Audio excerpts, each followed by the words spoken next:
All right, ladies and gentlemen, boys and girls, welcome back. It is Dave, the Real Music Observer, observing real music in real time for real people, just like you right there and me right here. The Christine McVie dilemma with Fleetwood Mac. Why hasn't she said anything? First and foremost, here's the deal. She can't say anything. Basing my assumptions on what happened with John McVie when Lindsay reached out to John McVie, who lives down the street, by the way, from Lindsey Buckingham. Very awkward. John knows, Lindsay and his kids and his wife and everything. And that's got to be an awkward relationship. When McVie comes home, I mean, I don't know. Maybe Lindsay will just stay away. I would probably send one of the kids over. Hey, just to see how much guilt and how much strain there is with that relationship, because I've been told that these were like uncles and aunts in some cases with Stevie and Christine.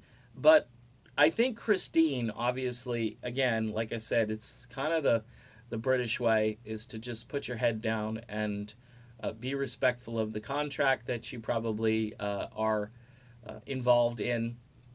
You've got two dissenters, I think, in this group. I think both Christine and John probably feel this was a raw deal, whereas Mick and Stevie, who apparently control everything, think this was great. I want to add, though, that the two guys who joined the group really probably should have had second thoughts about joining. And the reason I say that is because you've got this great member who's viable, who's the architect, who is really important to the sound of this band. And these two guys come in, and they should be like, you know what, this is his band. What are we doing here?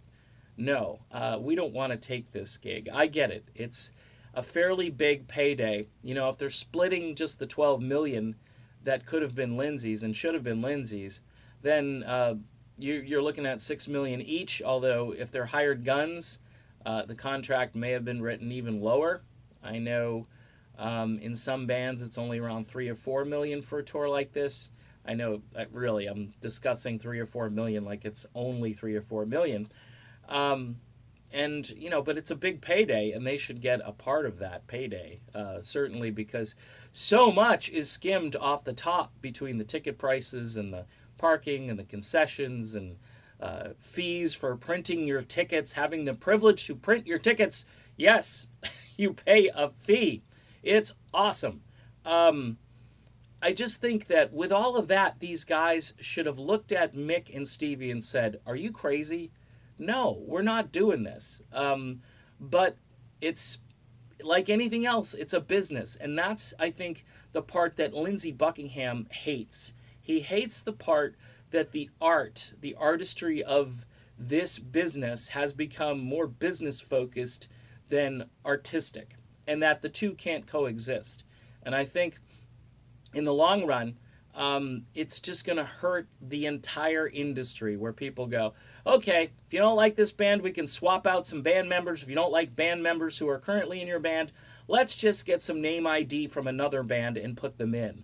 So I put this a lot on the two guys who joined, who should have had more integrity and said, no, we're not joining this band. It's just, at this stage, guys, this is your sunset.